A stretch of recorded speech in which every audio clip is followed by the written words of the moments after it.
Hey everybody, we're still in New York. I'm in Brooklyn, still at my hotel. We fly home tomorrow. Today we experienced round 11 of season 8 of the FIA Formula E race series, or as they like to call it here in Brooklyn, the NYC ePrix. Round 11 took place today. Round 12 will take place tomorrow. Unfortunately, I won't be there because I'll be on a plane heading back to Portland. Now, I know lots of you are probably wondering why I am not at the racetrack, right by the track as cars are whizzing past, talking to you about my experiences. The reason that I can't do that is because there was a very strict restriction on anyone who wasn't official media partners filming the race. Basically, Formula E has sold the rights to all of its races to big multinational broadcasters, and that means YouTubers and other groups are not able to film any cars in motion. So much so are the strict restrictions that we can't even use any footage from the race in this. So please forgive me. We can't show the race in action, but boy, what a race it was. It started off very, very tight, and then as the race got on, the clouds started to get a little darker, and then it started raining, and it started raining hard. And about 7 minutes before the 45-minute plus one lap was due to end, it ended early when 4 of the leaders ended up finding that they couldn't brake as quickly as they might, and 3 of the 4 ended up crashing their cars. And so there was a red flag. It's, I think, the biggest crash that Formula E has seen to date. But luckily, after the crash, they did think that they were going to resume racing, but then they said, no, red flag, we're not going to finish the race. And they awarded the podium to the 3 drivers who were in the lead at the time of the crash. And we're going to now take you to the press conference with those 3 drivers. But first, I want to remind you to hit the subscribe button and the bell for this channel, because it's really helpful to know when we make new content. And while we do make content every day, YouTube doesn't always tell you that that's the case. In fact, sometimes it's pretty rubbish at it. So I would appreciate it, and so would the rest of the team. And if you'd like to join the more than 1,400 people who make this channel possible, stick around until the end and I'll tell you how. So without further ado, let's head to that press conference with the 3 podium finishers, Nick Cassidy, Lucas di Grassi, and of course, Robin Frijns. It was an insanely impressive race, but very drama-filled. I'll let the guys explain. Hello and welcome to the 2022 New York City ePrix post-race press conference with our podium. Firstly, congratulations to Nick Cassidy from Envision Racing for the win, and joining him is Lucas di Grassi from Rocket Venturi and Robin Frijns from Envision Racing. Starting with you, Nick. First win, very strange circumstances, but undeniably deserved. Great battling, managing, use of attack mode. How does it feel? Yeah, thank you very much. Feels really, really good. Obviously not quite the way we would have liked, but I'm definitely going to take it. And I've had some weekends in this championship where I felt very competitive, and it's not really worked out. And today's quite the opposite, so I'm really thankful for that. Can you give us just a brief insight of those closing stages of the race, you know, the change of conditions? How did it play out from your point of view? Yeah, I mean, I really enjoyed the race as a whole. There's a lot to manage in these races, and especially when you're leading, it's never easy. The guys behind, let's say there's a lot of tactics in it, and it's not easy being out front, but the pace was strong to stay there, and we were good on energy. We kind of managed where we were at versus the others, and it made the end of the race quite interesting. Obviously, Lucas was quite quick. Robin and Stoffel also, so between the 4 of us we're having a really nice fight.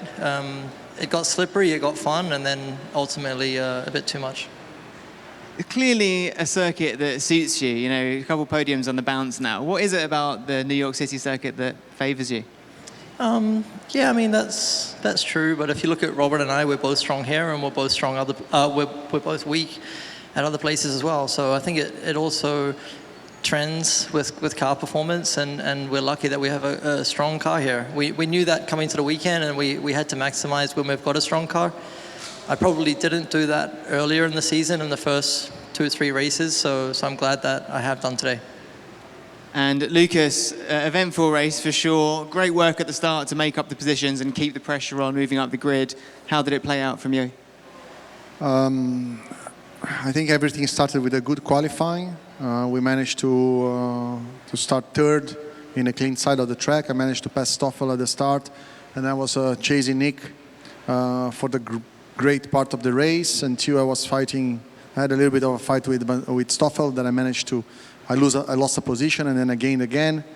But it was, let's say, a non-eventful race to the Formula E standards, let's say. Everybody had a very similar pace, very similar energy around myself. And so it was, I think by the last laps, it would be very interesting to see who had to do more temperature management and would start to struggle with energy or with the car balance. And then the rain came. And then you could see that every lap that the cars were sliding more and more. And I personally, I felt that already one lap before, let's say the red flag, already wasn't drivable, especially out of corner 10, out of the hairpin. You could not, the cars were aquaplaning too much. Even on the straights, they were aquaplaning. And I went on the radio and I said that it's undrivable. We have to, it's not safe to drive. And the call from FIA came a bit late, which caused the big crash in that corner 6. But thankfully, these cars are extremely safe because this was probably the biggest crash of my Formula E career. Probably not. It was the biggest crash of my Formula E career today. And I'm without any problems. The car is pretty much destroyed, but that shows how safe these cars are. Because I crashed into Nick at least 100 kph in a totally standstill car, and then Stoffel crashed into me at similar speed. So I'm very happy with the safety of the car. I have 0 bruises, and happy that all the other drivers also are 100%. Yeah, we were certainly relieved to see you all come out of that okay. The points scored today, obviously great for your season, but also for the team with the points, you know, back on the podium today. It puts the team in a really good position now, especially with any potential lost points with Edo today. What does that mean now going forward, that this team's championship seems on the cards? Yeah, of course, I'm trying to help my team as much as possible, but also I'm doing it for myself. I'm doing my championship. We had very bad luck in the beginning of the seasons with some punctures and some other small issues, and me adapting to the car in different tracks. As I pretty much drove this guy's car pretty much my whole life, and adapting to the Mercedes car was up to a certain point was easy, and then the last differences, I'm still struggling to understand the car and to make sure I make the right call.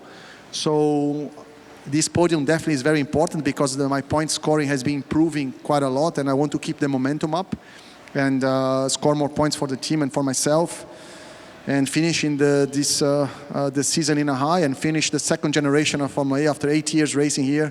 We're going to be in Seoul our 100th race, so try to finish the championship on a high. Thank you very much. And finally, Robin Frijns, the Flying Dutchman. Great battle there, pretty much the whole race. Remarkable end to the race, very interesting, dramatic with the rain. Talk us through it from your perspective. First of all, the start was really good because I was a bit surprised that I got actually 2 guys already before turn 1. Obviously, I was starting on the clean side of the track. But at the beginning, I felt really confident straight out of like lap 1. I think I was behind Seb, if I'm not mistaken. You know, saving a bit of energy to see how the race develops. Felt a bit quicker than the guys in front, but overtaking wasn't so easy as I expected. Especially the last corner now. I mean, we drive with 220 kilowatt compared to 200, so it is a bit quicker, but which makes the tires, you know, having a more of a difficult life than last year. So I was a bit searching of how to play the overtaking game at the beginning. So I thought, like, you know, save a bit more energy, so it's probably easier at the end.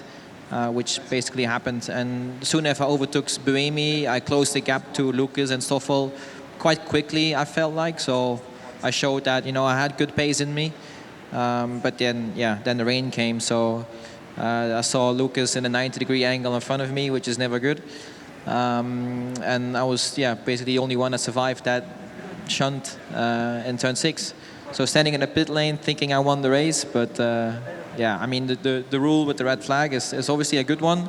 I think definitely Nick, that was leading the whole race, deserves this victory. So just kind of touch upon that moment, as you mentioned there, you saw Lucas's position, you were able to avoid that. How were you able to keep yourself out of the same trouble that the guys in front had? When we were heading to turn 6, you basically saw a wall of rain, and I think everybody braked early. But as soon if Lucas in front of me drove into that rain wall, let's say, I didn't see anything anymore because of the spray that was coming out of his car. So I braked early. I felt like really early, and soon if the spray was getting away, it was actually because him was a 90 degrees angle, so he didn't actually, made any spray left. And I also was aquaplaning. My car was searching quite heavily, but I got in a straight line, and I was basically lucky to hit the apex. And then similar to Rocket Venturi, incredible for team points as well. This puts Envision Racing in a really great position now with a solid points order. Yeah, exactly. I mean, we had the last 2 weekends were quite rough on the team. Marrakesh, Jakarta were definitely difficult ones. Knowing New York has always been a very good weekend for us, for the team. So we had high hopes here coming here, and I think we really showed the potential of the car. And it's now it's good that we have a double header. There you go. It was a very short press conference, but then they had been driving around a track and 2 of them had crashed their cars quite nastily. And I think it's a testament, just as Formula One's crash a couple of weeks ago shows how incredibly safe motor racing has become. And you think a couple of years ago, the drivers wouldn't have experienced the level of safety that they did today in Formula E. And I think it's incredible that they were all able to safely walk away from that accident. And hopefully we'll be on the track again tomorrow. That's it for this video. I hope you enjoyed it. And thanks again to ABB for letting us come to New York City to partake in the FIA Formula E Prix in New York City, but also to just give us this experience because it's been really wonderful. If you like this video, please consider giving it a thumbs up and sharing it with your friends. And don't forget to leave your thoughts below or in our free to join Discord room. There are links in the video description. And if you really like this video, why not leave us a super thanks? It's really easy to do so, and everything you do send will be used to help us make great content. If you haven't already, make sure you subscribe to this channel and to our other channel, Transport Evolved Take 2. And as I said earlier, do make sure you give that bell a gentle ding to be told when our next video goes live. Thanks on behalf of the entire crew go out to everyone who makes this show possible, and that includes everyone who supports us on Patreon and YouTube, as well as those of you who just watch and share it with your friends and family. If you are a supporter at the charged up level, you will see your name scrolling by on my right hand side. And as I've been saying in recent videos, sorry if your name is not there. We do render the list of names once or twice a month. And of course, we've been out of the office in New York, so we haven't been able to do it for a while. Thanks to our self-driving tier supporters, Chris Maxwell, Pedro Mura Pinheiro, Patrick Boyarski, Bennett Elder, Brian Newton, Dave Kitchen, Michael Goad, Ricky Leon, Andrew Martin, Guido Drahota, Brophy Wolf, Tesla in the Gong, Gordon C, Stephen O'Donoghue, Carl Hodgson, Anthony Coates, Regine Fellows, Dan Blair, Jim Burness, Chris Centaur, Chris and Michael Johnson, Peter Dillinger and Denny Hyde. And also a big shout out to our Starman level supporters. They are Anonymous Freak, Marcel Ward, Reggie Watts, Aurori Litwin, Joe Bresney, Reed R, JP Fagerback, Russ, Will Graylin, Matthew Jobnack, Blue Says Hello, Kevin Burrowbridge, John Lyons, Andrew Glenn, Paul Conway, Laura Reynolds, Ellery Hensley, and Ian. If you would like to be part of that amazing list of people who help support us and help us grow and help us take time to come to New York and do events like this, you will find links below to Patreon. You can hit the join button to support us on YouTube, which is essentially the same as being a Patreon, just a different way of paying for that support. Or you can go to our swag store and buy a cool t-shirt like the one I'm wearing right now. If you just want to send us a Ko-fi, again, we've been using Ko-fi to help pay for the meals that haven't been provided by ABB, and you guys are totally rocking us. We've been able to experience some of the best food that New York has to offer. We found a great place the first night we were here that did New York wings, which was very good, or rather strips, and we were also able to try pizza tonight. Michael's not had New York pizza before, so that's going to be done immediately after this video has been recorded. And of course, if you are unable to support us financially, just know that liking the video, sharing it and watching it really does make a massive difference. So thanks for watching, and as always, keep evolving.